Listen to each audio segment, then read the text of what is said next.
साथियों नमस्कार, मैं हूं नीरज पटेल और आप देख रहे हैं नेशनल जनमत। कोरोना संक्रमण बढ़ने के पहले चरण में, मतलब लॉकडाउन और उससे पहले का चरण, और अब दूसरा चरण, मतलब फिर से कहा जा रहा है कि कोरोना बहुत तेजी से पैर पसार रहा है। इन दोनों चरणों में भारत सरकार के तमाम सारे कामकाज, ताली थाली पीटना, बत्ती बुझाना, इन सारी चीज़ों के अलावा केवल एक उनकी रिंगटोन है जो उनके काम के तौर पर लगातार कानों को इरिटेट करती है। आपको करती कि नहीं करती मैं नहीं जानता, लेकिन मुझे ज़रूर इरिटेट करने लगी है। पहले वो रिंगटोन बजती थी तो आपको बताती थी कि जब तक दवाई नहीं तब तक ढिलाई नहीं। इसके बाद दवाई आ गई। प्रधानमंत्री नरेंद्र मोदी समेत पूरे कैबिनेट मंत्रिमंडल ने उसको इवेंट मैनेजमेंट की तरह लिया। मसलन मानो कि कोई कोविशील्ड वैक्सीन अगर लगवा रहा है तो वो स्टेटस सिंबल बन गया था। लोगों ने वैक्सीन लगवाई, फोटो खिंचवाई और ये बताया जाने लगा कि प्रधानमंत्री नरेंद्र मोदी के संरक्षण में बहुत तेज़ी से भारत में वैक्सीन बन गई। लेकिन अब उसी कोविशील्ड वैक्सीन पर सवाल उठने शुरू हो गए हैं। सवाल इसलिए उठने शुरू हुए क्योंकि देश भर से ऐसी खबरें आ रही हैं कि कोविशील्ड वैक्सीन के दोनों डोज लेने के बाद भी लोग कोरोना संक्रमित हो रहे हैं, और सामान्य लोग नहीं, बड़े बड़े हॉस्पिटल्स के डायरेक्टर और कुलपति भी। हालिया खबर उत्तर प्रदेश के सबसे पहले और सबसे बड़े KGMU king George medical university से आ रही है। वहाँ कुलपति हैं lieutenant general doctor Vipin Puri और मेडिकल सुप्रिंटेंडेंट हैं डॉक्टर हिमांशु। इन दोनों के समेत 40 अन्य डॉक्टर कोरोना संक्रमित हो गए हैं, जिनमें सर्जरी डिपार्टमेंट के 20 डॉक्टर शामिल हैं। जानकारी के मुताबिक इन सभी डॉक्टर्स ने वैक्सीन की दोनों डोज ले ली थी, और डॉक्टर्स थे तो स्वाभाविक तौर पर जागरूक भी होंगे। इसके बाद भी इनको कोरोना का संक्रमण हो गया तो स्वाभाविक तौर पर वैक्सीनेशन पर, वैक्सीन पर और उसके प्रभाव पर सवाल उठना लाजमी है। अब इस तरह से सवाल पूछने पर आप किसी को राजद्रोही साबित कर दें, देशद्रोही कहने लगे, तो ये आपकी इच्छा है। बहरहाल ये सवाल करने का अधिकार लोगों को है कि वैक्सीन की डोज लेने के बाद भी उसका प्रभाव या असर क्यों नहीं हो रहा है। ये पहला उदाहरण नहीं है। लखनऊ का प्रसिद्ध इंस्टीट्यूट है SGPGI, Sanjay Gandhi post graduate institute. Lucknow का क्या, पूरे देश के माने जाने इंस्टीट्यूट्स में से माना जाता है। उसके डायरेक्टर हैं डॉक्टर RK धीमान। उनको और उनकी पत्नी को दोनों डोज लेने के बाद भी कोरोना का संक्रमण हो चुका है। मेदांता हॉस्पिटल, सब इसका नाम जानते हैं, प्राइवेट निजी क्षेत्र में बड़ा एक मेडिकल संस्थान है। गुड़गांव के बाद उन्होंने लखनऊ में शुरू किया है। तो लखनऊ के डायरेक्टर हैं डॉक्टर राकेश कपूर, जो कभी PGI लखनऊ के डायरेक्टर हुआ करते थे। राकेश कपूर और उनकी पत्नी को भी डोज लेने के बाद संक्रमण हो चुका है। इसके अलावा भोपाल में गांधी मेडिकल कॉलेज में एक डॉक्टर को हो चुका, वो भी लेने के बाद ये वैक्सीन का डोज ले चुकी थी। इंदौर में 20 लोग ऐसे पाए गए जो कोरोना वैक्सीन का दोनों डोज लेने के बाद संक्रमित हुए थे। इसके अलावा बदायूं के जिला अस्पताल के एक आई सर्जन के भी साथ यही दिक्कत हुई। कर्नाटक में तमाम डॉक्टर्स के साथ यही तकलीफ सामने आई। हरियाणा के स्वास्थ्य मंत्री अनिल विज ने पूरे दिखावे के साथ, मतलब इवेंट मैनेजमेंट करते हुए, पत्रकारों की टीम के सामने कोरोना वैक्सीन की डोज ली थी। उसके कुछ दिन बाद ही वो कोरोना संक्रमित हो गए। तो स्वाभाविक तौर पर इसकी सफलता पर सवाल उठेंगे, और इस बात पर भी सवाल उठेंगे कि जब शुरू से ही ये वैक्सीन उतना असर नहीं कर रही है तो क्यों नहीं भारत सरकार ने इस वैक्सीन की गुणवत्ता पर अन्य रिसर्च करने की कोशिश की। हो भी रही है तो वो अभी तक जनता के, यानी कि पब्लिक डोमेन में नहीं लाई गई है। अपनी पीठ थपथपा ली गई थी इस वैक्सीन के सामने आने के बाद।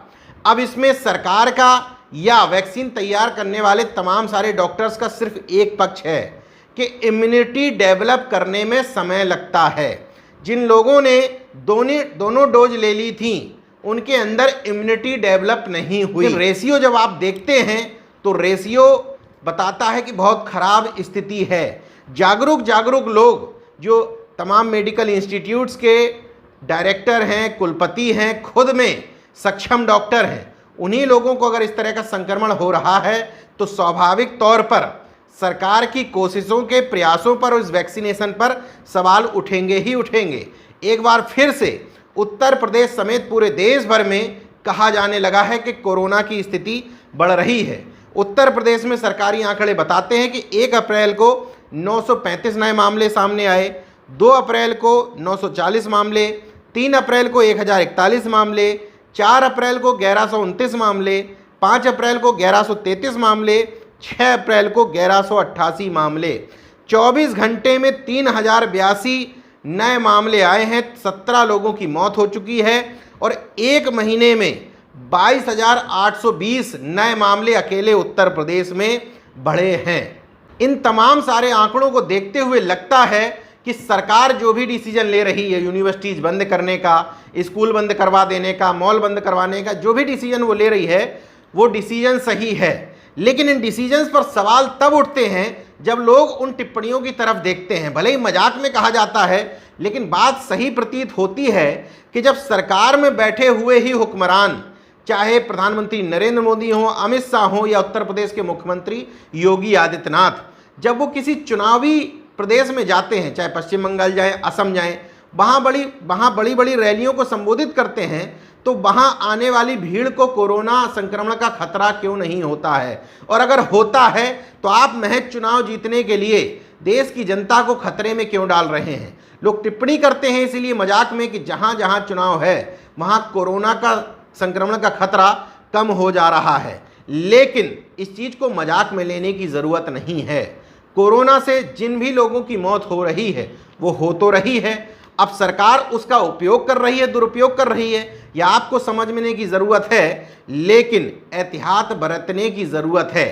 साथ ही साथ गोरखपुर में भीमराव अंबेडकर के नाम से एक जूनियर हाई स्कूल चलाने वाले दीपक कनौजिया, जिनके पीछे पूरी पुलिस फोर्स लगा दी गई, उन्होंने एक वीडियो सोशल मीडिया में वायरल किया था और मुख्यमंत्री योगी आदित्यनाथ से सरकार सवाल किया था कि अगर आप स्कूल फिर से बंद करवा देंगे तो तमाम सारे प्राइवेट इंस्टीट्यूशंस जो महज थोड़ी बहुत फीस के आधार पर ज़्यादातर गरीब बच्चों को पढ़ा रहे हैं, वो अपने स्टाफ की सैलरी कैसे देंगे?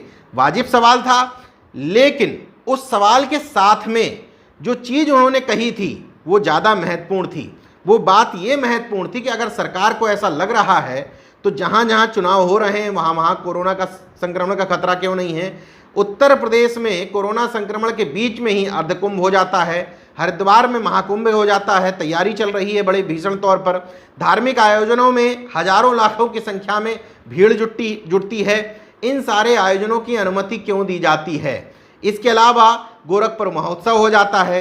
इन सारी चीज़ों पर दीपक कनौजिया ने सवाल उठाए थे, तो इन सवालों को गलत नहीं कह सकते और इन सवाल उठाने की सज़ा ये नहीं हो सकती कि आप उनके इस विद्यालय की मान्यता आपने रद्द करवा दी, आपने पुलिस की टीमें लगवा दी, दीपक कनौजिया को खोज करके उनकी गिरफ्तारी करो। ये सब क्रूरता के तहत आता है और इसी को शास्त्रों में तानाशाही कहा गया है। बहरहाल नेशनल जनमत ये वीडियो आपके सामने सिर्फ इसलिए लेकर के आया था कि आपके सामने दोनों पहलू हैं। खतरनाक स्थिति अगर है तो वो स्थिति चुनावी प्रदेशों में भी होनी चाहिए और सरकारी आयोजनों में और धार्मिक आयोजनों में भी होनी चाहिए, और स्थिति अगर वास्तव में बिगड़ रही है तो वास्तव में लोगों को एहतियात बरतने की ज़रूरत है। और कोरोना की जो डोज अगर असर नहीं कर रही है तो फिर से भारत सरकार को उस पर सोचने की, रिसर्च करने की और उसकी गुणवत्ता बढ़ाने की ज़रूरत है। देखते रहिए नेशनल जनमत, जागरूक और सजग बने रहिए। जय विज्ञान, जय संविधान, जय लोकतंत्र। धन्यवाद। तो अगर आपने मेरा YouTube चैनल सब्सक्राइब नहीं किया तो प्लीज़ सब्सक्राइब कर लें और उस बेल आइकन पर जरूर क्लिक करें, जिससे जो मेरे न्यू